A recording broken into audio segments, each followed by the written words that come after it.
On this week's weekly video fishing forecast, we have reports from the opening week of tog fishing, more on the superb bass bite, upcoming events, and our correspondence check-in from around the island, all here at thefisherman.com. The fishing news is sponsored by these fine partners. Today is Thursday, October 20th, and it was a hot start to the tog season, along with more consistent striper fishing. This week's digital issue has a cool read on trolling back bay bass by Captain Scott Newhall, 3 fallback surf lures from Jerry Audette, and product reviews on surf tools. Remember, $29.95 gets you 12 glossy print issues and all the weekly digital content, plus full access to the website too, and best of all, you can compete in our Dreamboat and Coastal Kayak Clash.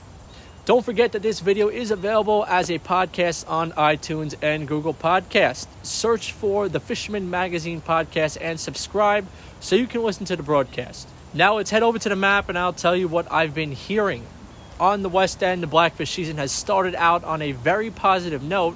Our sources report a very good overall number of fish as well as good to excellent catches of keepers. Reports indicate limits being taken by private boats, anglers, and good catches on the party boats. The Meadowbrook Bridge was definitely a hot spot. Green crabs are all you need for that. Catching a bass is not a problem anywhere right now. It's catching a slot fish that has been the problem.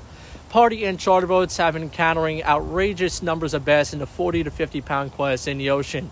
The fish are responding to live line bunker chunks, shad and umbrella rigs, and live eels. Along the South Shore, reports of tog up to 5 pounds came in this week from Mauritius and Great South Bay. Green crabs and clams have accounted for the action on them. On the striper front, anglers have found good action in Mauritius Inlet on live spot and bunker, while anglers working the outside pods have also scored well on the bass too. The Great South Bay area is loaded with bass, with anglers seeing good action during the day and after dark on live eels, clams, and soft plastics. Up on the North Shore, the tog fishing in general is off to a great start. Fish big and small are being caught in the shallow and deep water on rigs and jigs baited with green crab and Asian crabs. Easy limits are being taken by the anglers from Execution Rock to Plum Island and beyond, with fish ranging from shorts to 10 plus pounds. Plenty of mixed sized sea bass and porgies are mixed in as well, which bodes well for everybody who wants them. Striped bass and blue fishing remains solid from Execution Rock to the race, with many slot-sized stripers as well as under and oversized fish. Bluefish range from cocktails to gorilla size. False albacore are still sporadic, but are hanging under the birds, feasting on peanut butter and bay anchovies. In Montauk, as expected, the opening week for tog on the South Shore and East End was a good one. Most boats that are headed out had no trouble finding limits of tog up to 8 pounds. Green crabs were the ticket, as they usually are early in the season. Both the rigs and the jigs got it done. The easy tog fishing should continue into this upcoming week once again. Stripers are still on the end and they're being picked away, but the numbers were not like they were the last week. A few albies are also roaming around, but they have been tough to come by for those trying to. Here's a quick rundown of the upcoming competitions and events for the end of the month and the beginning of next. On October 22nd, this weekend, Bodie's second annual Striper Tournament will take place. October 21st to 23rd is the Babylon Falls Surf Fishing Classic. On October 27th is the Great Gun Anglers Casey Mellinger Striped Bass Tournament. October 28th through 30th is the Fred Galafaro Memorial South Shore Fishing Classic. And October 8th is the Riverview Striped Bass Tournament. For all the details, click on the card in the top right or visit thefisherman.com/events. News 12 meteorologist has the weekend weather outlook for us and a report. He's been getting into the stripers big time. Rich. Hey, thanks, Matt. Let's check that weekend forecast and see what we got going on. You can always check your favorite apps, websites, weather tools, whatever you got. This is a general heads-up, general overview on the upcoming weekend. So water temps, 60s, holding on there for the most part. Going to have about 2 to 4, light chop, light roll on Saturday. It looks like the better half of the weekend for any ocean fishing. The sound should be okay. The winds will be light on Saturday, kind of picking up from the east-northeast quickly. The seas are looking to build if we get this coastal storm Sunday afternoon, Sunday evening, and that could cause things to be a little rough. So, again, things could change a bit. Check your latest information as we get closer. But right now, as we see it, it looks like Saturday, light southwest breeze, a little light and variable at night. So I think that's the pick of the weekend in the ocean.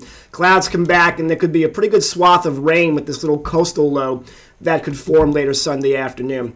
High tide Saturday, North Shore for the morning, South Shore for the very early morning and late afternoon.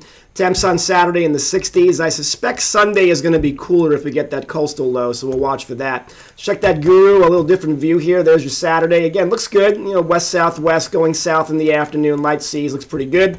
And again, Sunday morning, little window early before 10, 11 a.m. Then you start to see all this, you know, kind of red and orange from the east. That's going to really just, you know, make things a little bit nasty in the ocean if that develops. So we'll see what happens. But right now, again, we'll be optimistic on Saturday is a good day. Sunday, a bit of a toss-up. Be safe as always. Catch him up. Matt, back to you.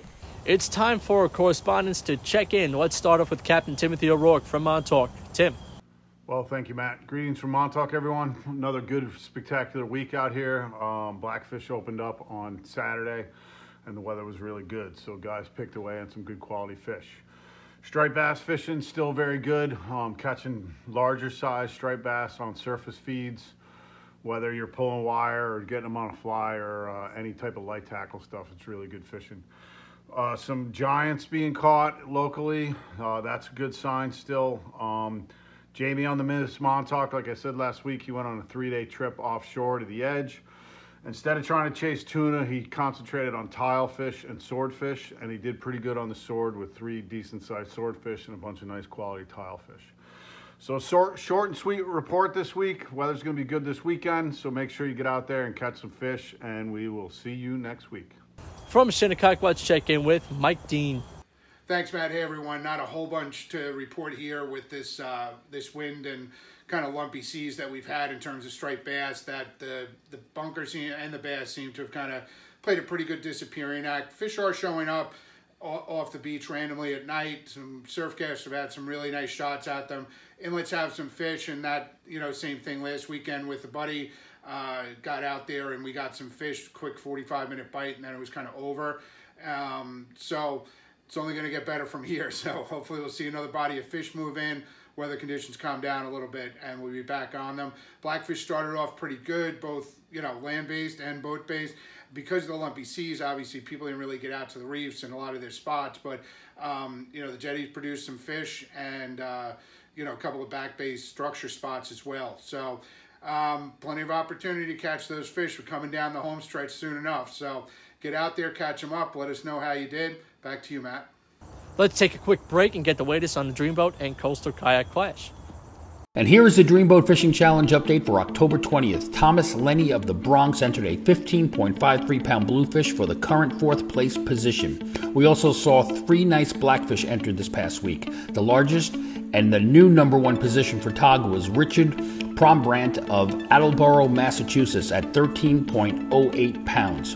Robert Chaputin of Seacliff, New York weighed in this 10.10-pound Tog, and Ahmed Solomon of Brooklyn weighed in a 8.62-pound Tog. The standings remain the same, however. First place is Rob Carazano, second place Dean Paella, third place is Sam Dibner, and fourth place is Garrett Weir.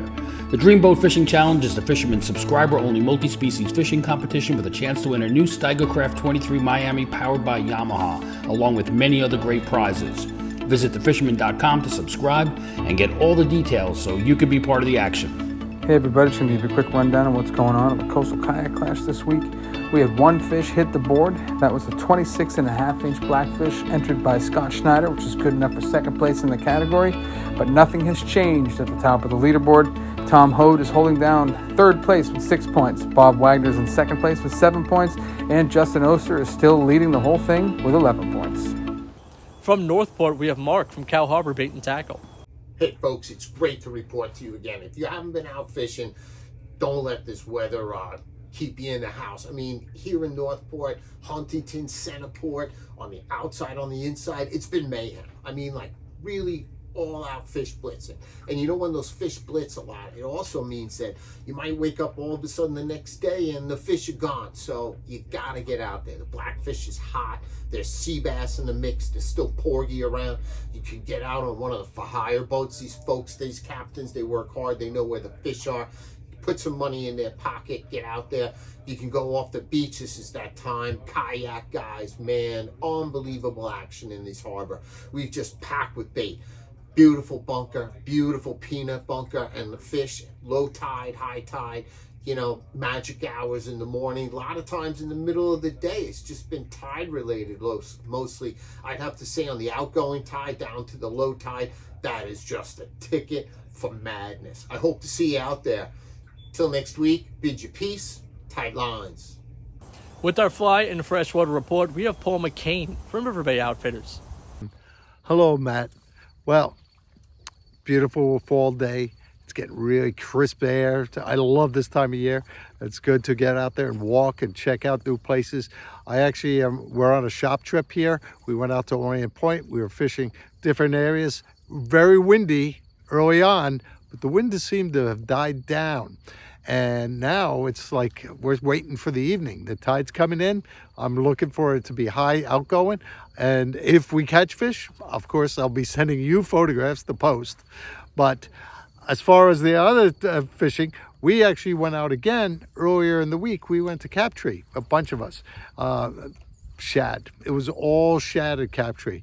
A lot of fun. I had an 8 weight. I wish I brought my 7 weight, but I actually landed about, I don't know, 5 or 6 of them, and a lot of fun on a fly rod. Absolutely a lot of fun. As freshwater goes, to hear it again, Connect-wise doing well. Also, the Westchester's doing well. Basically, all the streams are doing well now because we have plenty of water in the streams. The Catskill streams are in good shape.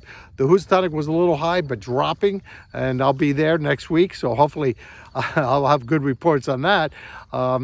As for the Farmington, fishing well. Everything is fishing well. This is the time of year I love to get out. I'm hearing of albies in Jones Inlet. I'm hearing of nice striped bass on the front side of Jones Beach and on Captree, Democratic Point. Montauk is now starting to come alive when the big blow was over. It's been really interesting. I love this time of year. Hopefully it's going to stay out. Hopefully it's going to be a good fall, nice long fall, because you know the snow flies and it's not much fun. But until next week, tight lines, everybody. Chris Landry checks in from the west end of the island. Chris.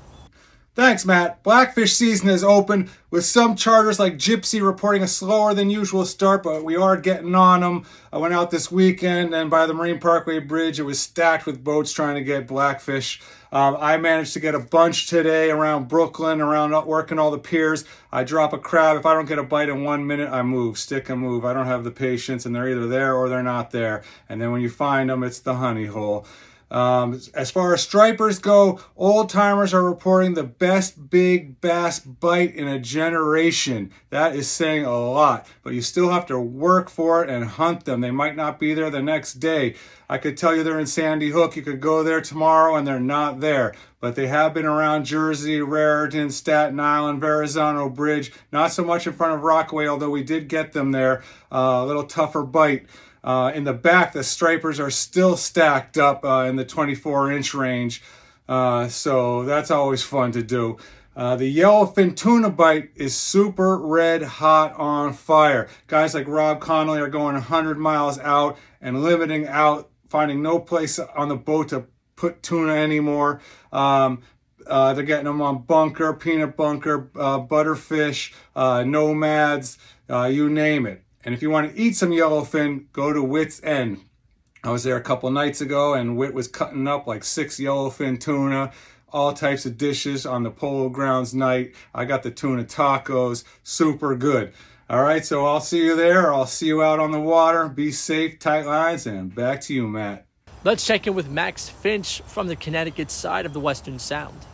The fishing has been fantastic this past week. We've seen some really big bluefish, upwards of 15 to 20 pounds, actually running our beaches. They're all harassing these peanut bunker that are starting to slowly flood out of our rivers, our estuaries, and the striped bass are really starting to school up now to push, south and then in our local rivers.